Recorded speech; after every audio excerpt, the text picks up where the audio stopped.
Welcome back to Dateline New Haven on WNHH-FM. I'm Paul Bass, inviting you to look behind the headlines and the stories that make us tick. Well, war has begun in Ukraine. The Russian army has invaded and begun bombing at least 10 locations, if not more, in this first morning. It's in chaos, and the man who helped us understand what was about to happen a few weeks ago has generously agreed to visit with us again to tell us what's happening now and what we might expect next. David Cameron, Yale political scientist, former director of the Macmillan Center's program for European Studies, has followed this conflict for a long time. David, welcome back to Dateline New Haven, and thanks for making time. Thank you, Paul. It's not a good occasion, but I'm glad to be back. So first of all, there's no illusions. This is all-out invasion and war. The latest report is that the government of Russia is trying to decapitate, quote-unquote, the central government of Ukraine and Kyiv. They've claimed they've already taken out their entire air capabilities. They're bombing. People are dying. They're invading from different points of the country, including from Belarus with Belarusian troops. So is this an all-out invasion? Is this the full Monty? This is an all-out invasion. It's coming from Belarus, where they had the Allied Resolve 2022 joint exercise, military exercise that ended Sunday. The border is less than 100 kilometers from Kyiv. Wow. And there's always been speculation that when the exercise ended, the troops, instead of going eastward back to Russia, would go southward to Kyiv.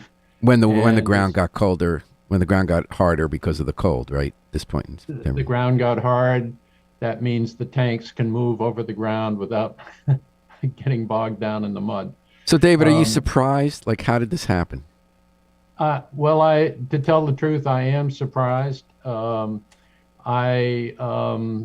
thought that we would get some kind of resolution of the issue having to do with Eastern Ukraine, with the Donbass, with the two so-called people's republics. There's been a long issue between basically the West and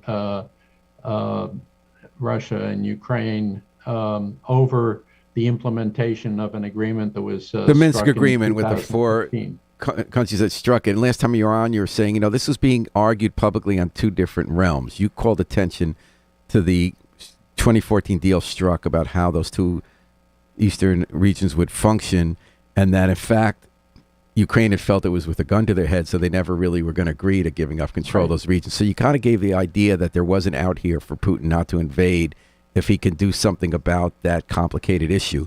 But the other argument was always that Putin was just faking and waiting his right time to invade, that he's just never gotten over the dissolution of the Soviet Union. He calls it the worst catastrophe of the 20th century, and that this was the plan all along, to just take over Ukraine. He's claiming this historical basis. Was that really the plan all along? Were you missing that? Was I missing that? Well, I think I read the speech he gave to the people of Russia this morning early in television, announcing what he called a special military operation in Donbass. Of course, it wasn't in Donbass in eastern Ukraine, it's in the whole country.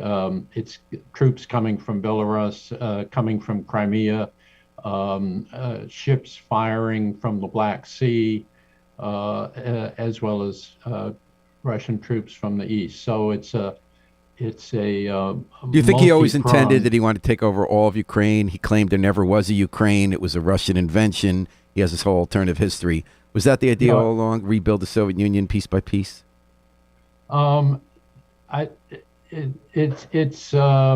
don't know that he really wants all of the Soviet Union back, but his particular point is that Russia and Ukraine have a long, deep, intertwined history and are essentially a part of a similar nation. And he wrote a long article last summer on the unity of the two peoples, the Ukrainians and the Russians. And his view is really that that is Ukraine has always been part of Russia, and in fact, it was part of Russia before it was created as a separate republic in the USSR. So it's partly that, but the other issue that's going on in this is that in December he gave proposals for security guarantees to both the U.S. and NATO, which would, among other things, say no more eastward enlargement of NATO, and specifically no accession of Ukraine. And both the U.S. and NATO said that that's not acceptable. It's a country has a right to choose its alliances and so forth. What do you think about that? Well, I think that's the real issue that's motivating them. I think the real issue, and this is just the way he presented it to the Russian people this morning in his address, but it was really much more about the security issue. And the fact that Ukraine is being run by Nazis and others. Yeah, but that's just nonsense. I mean, it's a Jewish president. He didn't have much to say about Eastern Ukraine, Donetsk, and Luhansk, the whole. Well, the reason I asked you that question, I'm sure you read Thomas Friedman's column in the Times the other day about his old interview with George Kennan, the former Secretary of State, I believe during the containment era, who, when he was the Secretary of State, talked about the need for containment and developing NATO, but then thought that the Western world, made a huge mistake in the 90s of triumphalism after the fall of the Soviet Union in expanding NATO. And he said at the time, and was quoted saying that that's going to come back to bite you. Right now they're weak, but it's biting. They're going to feel threatened. So do you feel Putin has reason to feel threatened? Does he have legitimacy in that claim? Putin clearly buys that argument, believes it. And you got to look at the history of this. When Helmut Kohl decided to unify the Federal Republic and the German Democratic Republic after the events of 1989, and that would mean, of course, that the entity that was the GDR that would become part of Germany would become part of the West NATO. And NATO, and that would mean that NATO would extend to the Oder River between the new unified Germany and Poland. And at that time, the U.S., as part of the deal, part of selling the deal to Gorbachev, committed that NATO wouldn't move east of the Oder. Oh, and then they went to Poland. Meaning they wouldn't go to Poland. Well, guess what? In a few years, they did go to Poland, Hungary, and the Czech Republic, and Putin still remembers that and still cites that and attributes it to James Baker. And do you think Putin has grounds for being worried and grounds for feeling that they have a right to act back on that, or is that just explaining the psychology? Well, I think that's that's part of it. But I think what he's also concerned about is that he has seen in Ukraine over the last several years that there's been substantial NATO support given to Ukraine in terms of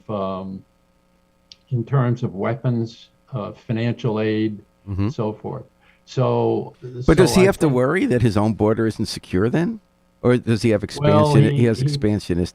He worries that in one of his many speeches on this, he started talking about the new hypersonic missiles that could get to from Ukraine could get to Moscow in 5 minutes, and there's this anxiety in Putin. So do you agree with Kennan and Friedman that we helped sow the seeds for this?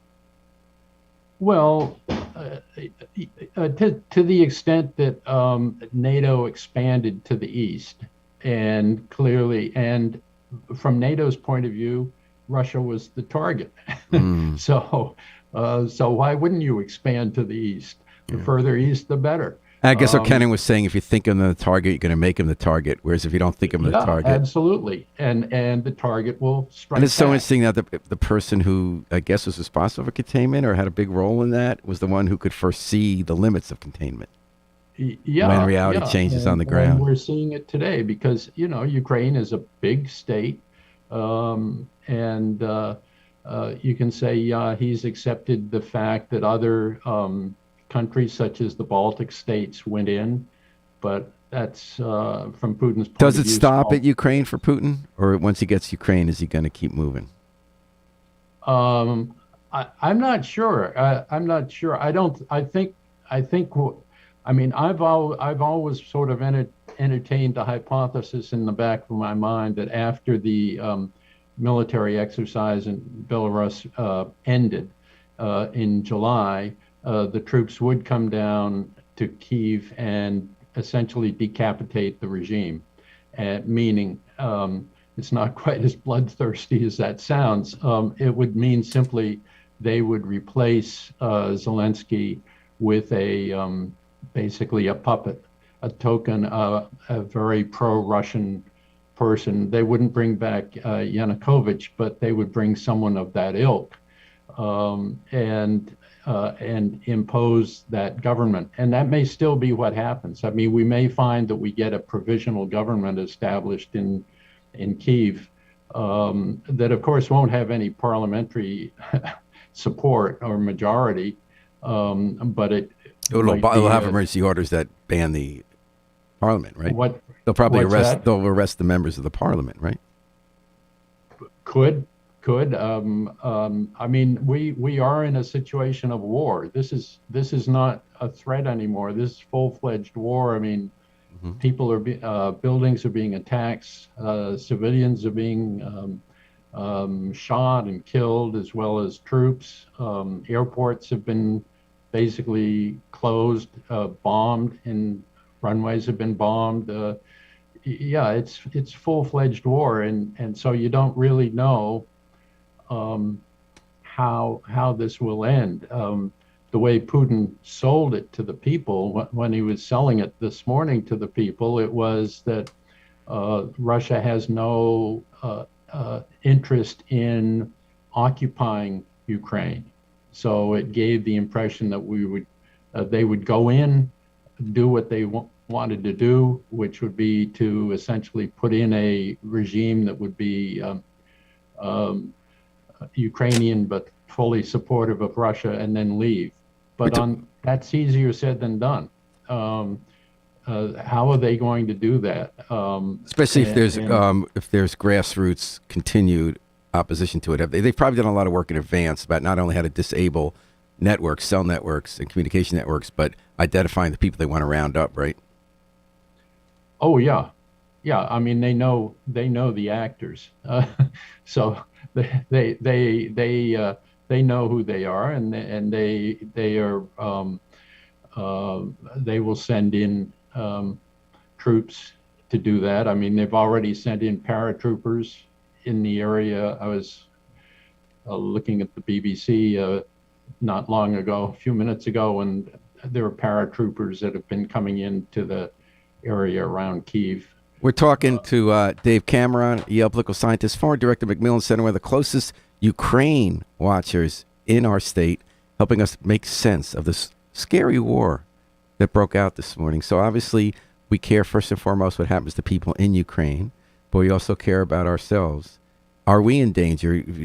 Putin has made a point of saying that we are a powerful nuclear state, basically saying we can attack you in the worst ways. He threatened to be worse than anything you've ever seen if you try to interfere. We're saying we're not going to send troops, but we are.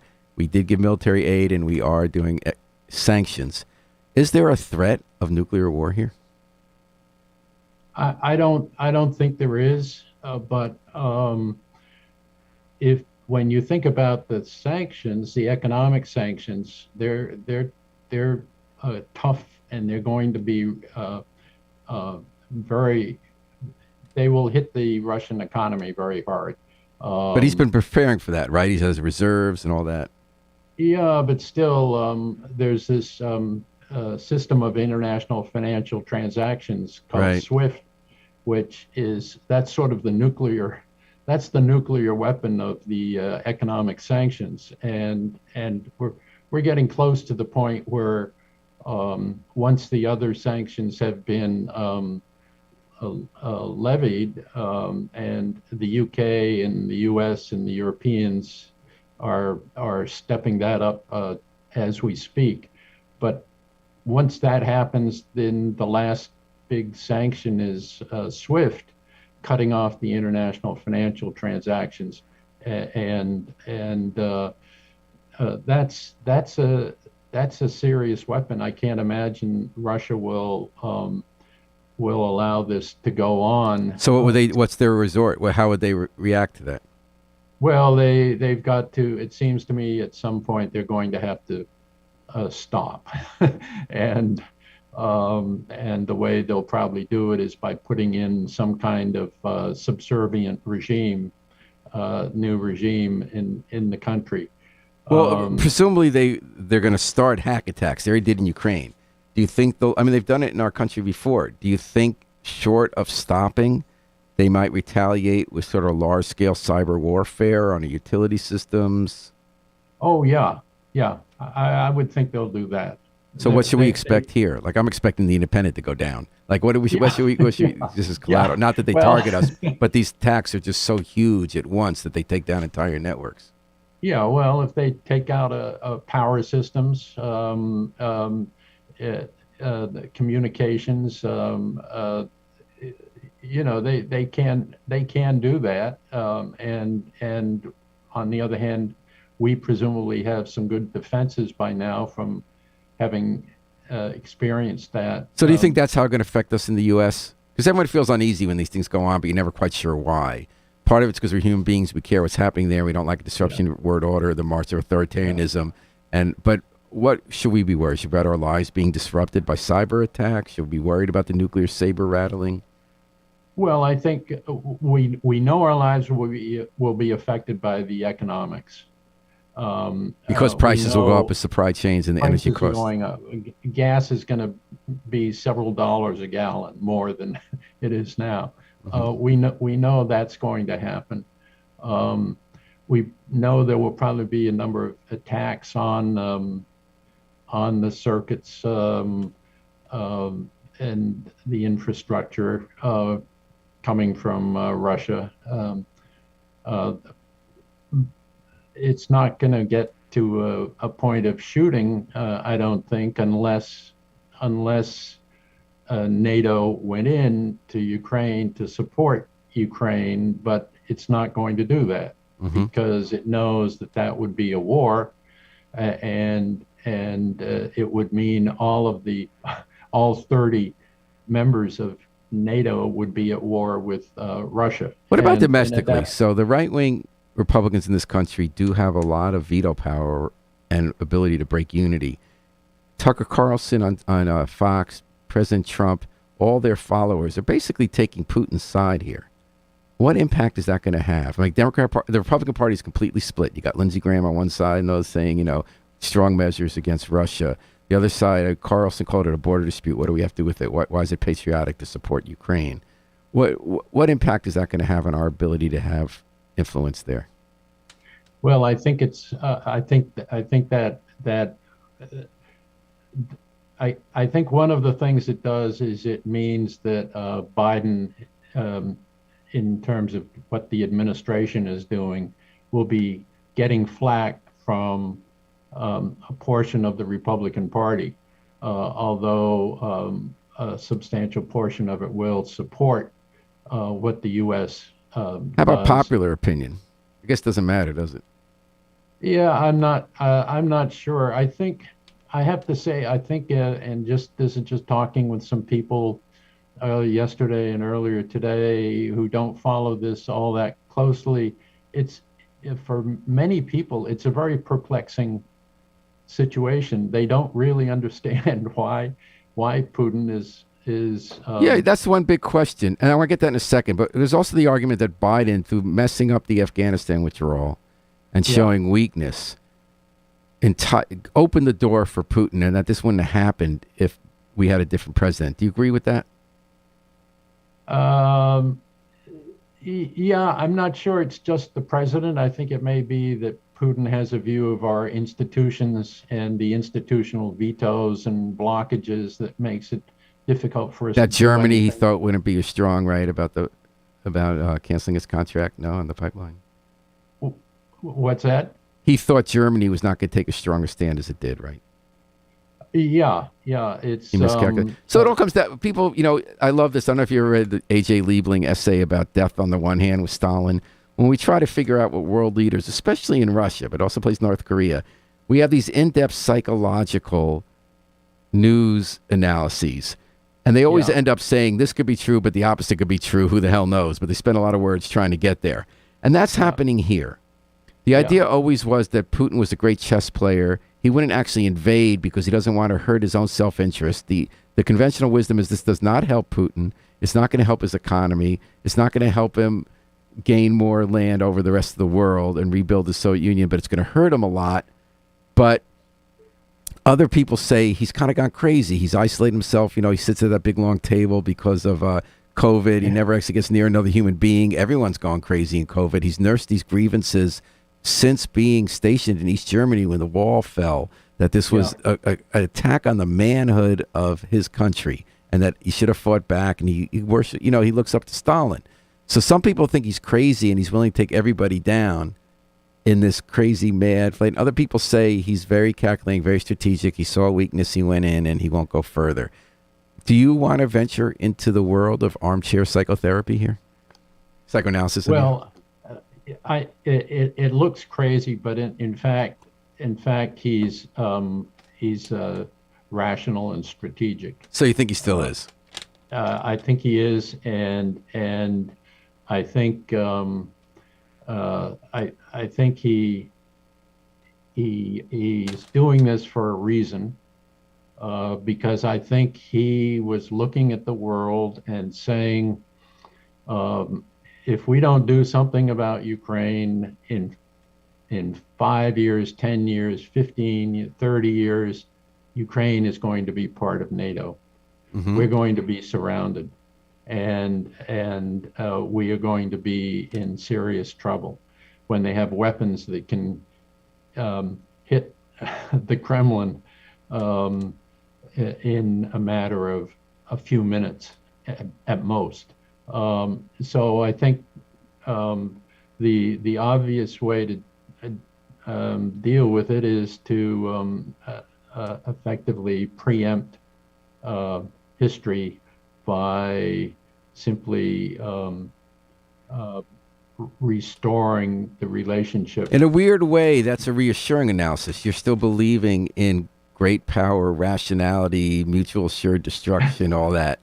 And I guess what some people are freaking out on the front page of the New York Times, Wall Street Journal, other places was, are we dealing with some kind of lesser state, wacko, power-crazed guy?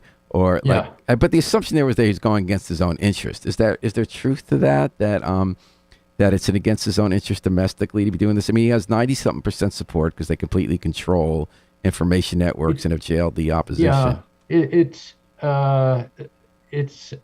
in one sense it is that it will fuel some domestic discontent.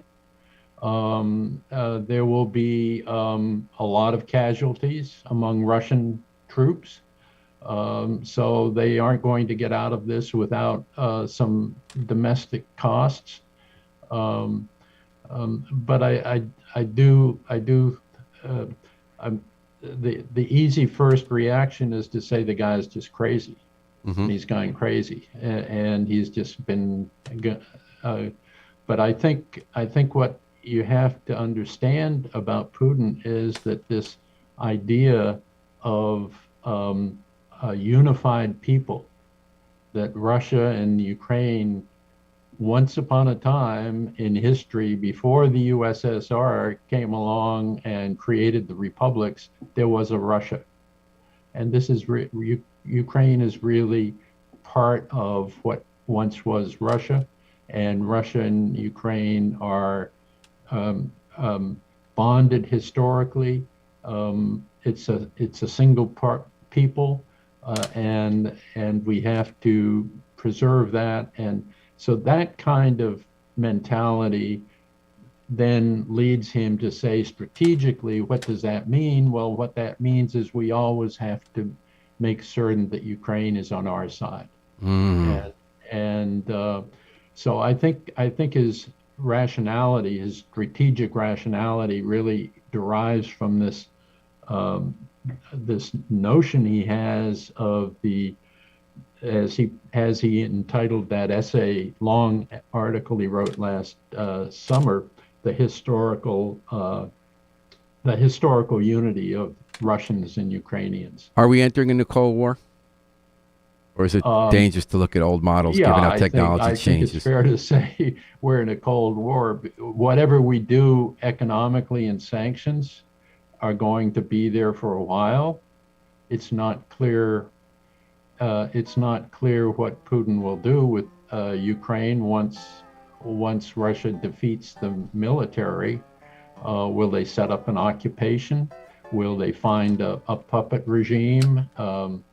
And support that, but in some sense, what this has done is revived the Cold War, but now with China on his side, unlike in the past.